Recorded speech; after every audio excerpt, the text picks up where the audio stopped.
Saan ka galing? Diyan lang. Nagkape. Uy, ang dami na nga pala naghahanap ng top 5 best cameras mo for 2023. 2024 na. Ha? Sino naghahanap? O sino maghahanap? Eh di syempre yung mga taong pinangakuan hayaan mo sila maghintay. Tamong daming ginagawa eh. O sige, ako na lang gagawa. Eh di sige, ikaw na. Bida-bidak eh. Okay, sige. Maglilista na muna ako. No? Regardless naman sa price, no? Hayaan mo sila mamulubi. No? Pera nila yan. Di naman tayo magugutom pagka bumili sila ng mahal eh. Huh? Grabe itong nangyari kay Jokoy, no? Itong mga Pinoy talaga eh. Oo nga eh. Di na lang maging proud. Ang hirap-hirap kaya mag-host. Uy, oo nga pala. Bawas-bawasan mo maging mayabang sa mga videos mo. Ang dami na o-offend. Wala akong pake. Huh? Yun yung kailangan nilang marinig. Kailangan nilang malaman na pupugak-pugak ang mga skills nila. Ganon? Hindi na kailangan sugarcoat. Ikaw kasi ganun eh. Ako hindi ako ganun. Oh, eto na. Ito top 5 ko. Ano yan? Excited ka na malaman? Eh kung sapukin ko kaya yung tonsil mo. Ang top 5 ko is the Fujifilm X-S20. Ha? X-S20? Oo, goods yan. Kung ako tatanungin, yan din top 5 ko eh. Bakit? Sige nga. Kasi maliban sa mura siya. Ha? Anong mura? Eh 73K body pa lang sa Henry's. Compact size, may flip-out LCD screen, and maganda na autofocus niyan. Pati image stabilization, and dahil nga Fujifilm yan, maganda image quality. Di kasing ganda ng Sony yung autofocus nito, no? May F-Log 2 din, syempre, para mas masarap kulayan. And 10-bit na to, ha? Yes, diba? Solid battery life dahil kaparehas na ng XT4 yung baterya niyan. And tsaka may film simulations, and it can shoot 6.2K. Easy webcam setup na rin through USB-C. Overkill naman. Webcam mo mirrorless. Anong overkill? Eh ikaw nga, Red Komodo yung webcam mo eh. Bakit ba? Eh marami akong pera eh. Meron ding 4K 60fps, so good for slow-mo. Meron na ring headphone port. Unlike sa XS10, wala. Kaso walang full HDMI, no? Wala eh. Ayun lang. Aanin mo yun. Napaka-convenient kaya ng full-size HDMI. Nasisira mo lang kasi yung mga micro HDMI dito. Yun ang sabihin mo. Eh di bumili ka. Eh kaso hindi masyado maganda sa low light to, no? Yes, sir. Medyo mahal din ang Fujifilm lenses. Depende sa tao. Ha? Anong depende sa tao? Kung mapera siya or hampas lupa lang. Di ba? Grabe naman to. Ito top 4 ko. The Sony a6700. Bakit yan? Eh may overheating issues yan eh. Sabi nga. Pero pag high frame rates lang kasi may walang internal fan. Mag-shoot ka sa aircon. Magkano ba yan? 89,990 siya body only sa Henry's camera. Kaya mura eh. Mura ba yun? Mura yun for me. Yabang. Meron siyang flip-out LCD screen, headphone port, USB-C port for easy webcam setup, and 4K 60fps at 120fps na rin. And outstanding autofocus. Na? Ayos. Talaga? Oo nga, Sony eh. Pero may crop yung 120 frames per second niya na. Yun lang. Pero may S-Cinetone na and 10-bit. Anong battery niyan? Yung ng FW50 pa rin? Hindi na. Yung mas malaki na yung FC100 na. Yun na yung battery. Buti naman. Ako, ang top 4 ko is the Canon R8. Ganon. So may sarili kang top 4. Siyempre. Okay. Sige. O bakit Canon R8? Para lang may Canon sa usapan. Sira ulo ka. Magagalit si Ian Celis niyan. Hindi magagalit yun. Tropa yun eh. Hindi nga, pero maganda yung R8. Magkano yan? Sa Henry's camera, mga 100K. Body only. Diyos ko po. Ang mahal.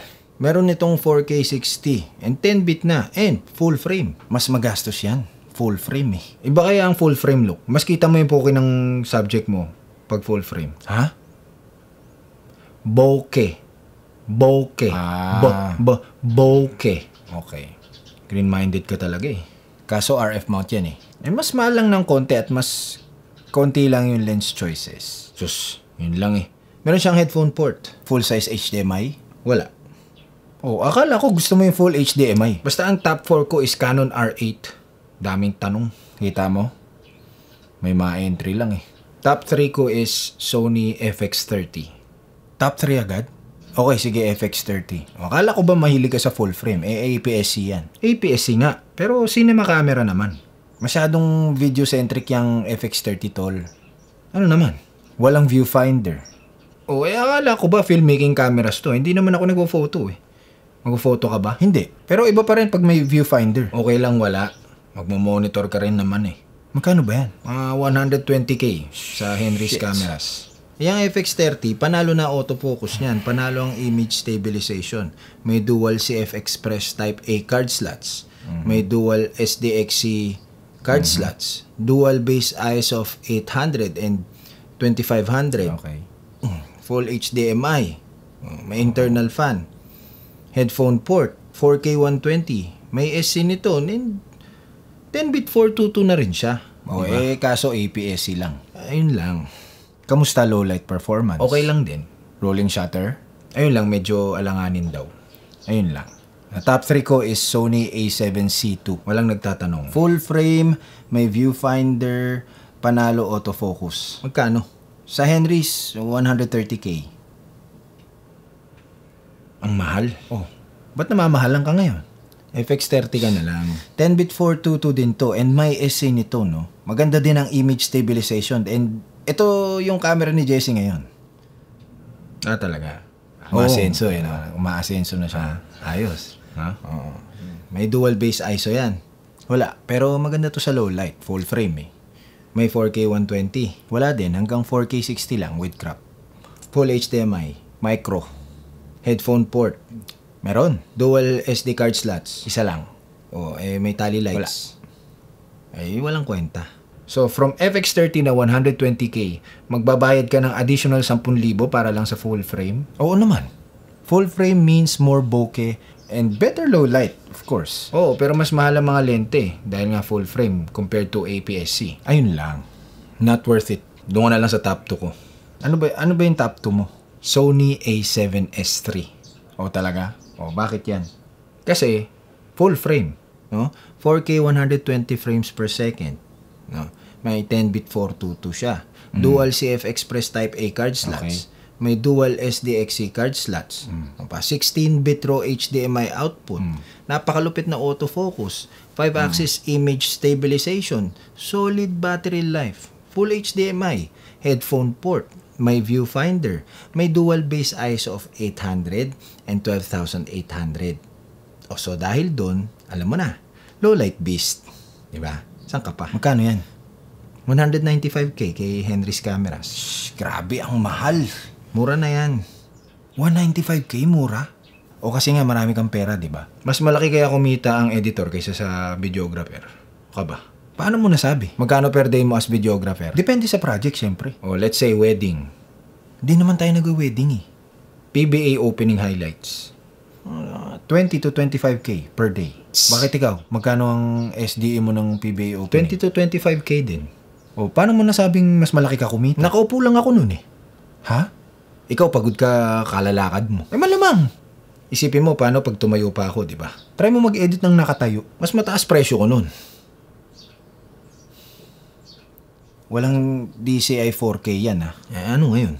12 megapixels pa rin so alanganin ka sa photos. Di naman ako nagpo-photo eh. Para saan yung viewfinder mo? Design. Wala ring crop mode yan. Bumili ka ng tamang lente. May crop ang 4K 120 niyan. Di umatras ka. Mas mahal mga lente pag full frame. Marami akong pera.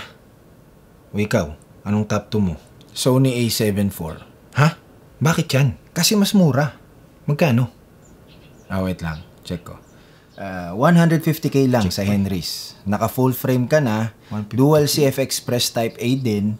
May headphone port. Full HDMI. May viewfinder. 10-bit 422 din. S-Cinetone and Sony Picture Profiles. May crop mode para sa mga APS-C lenses. 7 stops IBIS. Improved autofocus at mas mataas ang megapixel kaysa sa A7S III mo. Okay. Diba? May 4K 120? Wala. Pero 4K 100 FPS meron. May tally lights? Wala din. Hindi daw din ganun katalas ang LCD niya na. Hindi nga daw. Mas malupit pa rin ang top 1 ko dyan. Ano ba yung top 1 mo? The Sony FX3. Ha? Parang Sony A7S III din yun eh. Magkaiba lang ng kaha. Cinema line tong FX3. Ano nga yun? Mas professional pakinggan. Ha? Mas prestigious, mas classy ang dating. Puro ka classy. Mas video-centric kasi ang FX3 kaysa sa A7S3. Yung A7S3 kasi parang pang photo lang eh. And napakarami nang may ganun. Alam mo naman ako, ayoko na may kaparehas. O bakit top 2 mo yung Sony A7S3? Pag wala ka lang pera, di yun, mas mura yun. Magkano ba yung FX3? Sa huling check ko, sa Henry's Cameras, 223 5K. Hayop na yan. Ay, same lang naman sila ng features ni Sony A7S3. So, from 195K ni Sony A7S3, magbabayad ka ng 28,500 para sa mas matalas na LCD. No, better ergonomics for video shooting, built-in mounting points, may tally lights. And syempre, binayaran mo rin yung XLR top handle, kaya mas mahal siya. Kaso walang internal ND, no? Wala.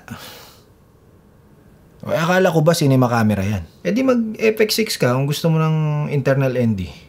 Ibang video yung full-blooded cinema cameras. Ito, mga mirrorless and DSLRs lang. Okay, sige. Ano ba yung top 1 mo? Huwag mo sabihin Fujifilm X-H2S. Ayan, sinasabi ko eh. Fujifilm. Bakit ba? Kita mo? Isa maganda to eh. Biased ka eh, no? Tsaka sa Henry's 125K to, body only. Ewan ko sa'yo. Itong X-H2S may 6.2K 30 frames per second open gate. 4K 120 frames per second. F-Log 2. Internal ProRes. Full HDMI. Headphone port. Better rolling shutter performance. Film simulations and napakagandang grain. Cinematic talaga ang image quality, no? Panalo rin sa photos, syempre. Eh, hindi rin naman ganun kaganda ang autofocus niyan kagaya sa Sony. Oo, pero nandun na. Nandun na sa Sony levels. Nandun na siya. Not good in low light din. Kasi APS-C. Tama naman. Mahal din ang lente ng Fuji, ah. Oo, and nag-overheat din daw sa high resolution and frame rates. Pero sa experience ko, hindi naman. Hindi naman siya nag-overheat Bilhin talaga. mo yung fan niya. Diba? Dagdag gastos lang yun. CF Express Type B ang kailangan mo para makapag-record ka na ibang formats. Lalo na yung ProRes. Mahal pa naman ang Type B, no? Tsaka ang hanap ng karamihan ng clients ngayon ay Sony. Di naman masyado. May iba pa bang cons yan? Other than those, wala naman ng cons. Oh, okay na yan. Basta yan ang top 5 ko, ah. Basta gagawa ko ng sarili ko. Gumawa ka ng sayo, ah. Bahala ka. Konti ang views niyang sa'yo. Ha? Bakit? Mas gusto nila ako. Mas totoo. Pero, editor ka lang. Ha? Sa ating dalawa, ako ang camera guy. Pagdating sa cinematography, ako yun. Ulul. Totoo naman eh. Gago.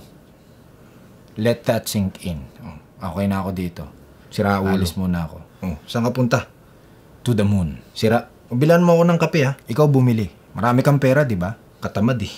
Bahala ka dyan. Editor ka lang. Ha? Cinematographer, editor. Ulul. Naglag ka sana. Editor. Yun man masakit. Editor lang ako. Sakit pala.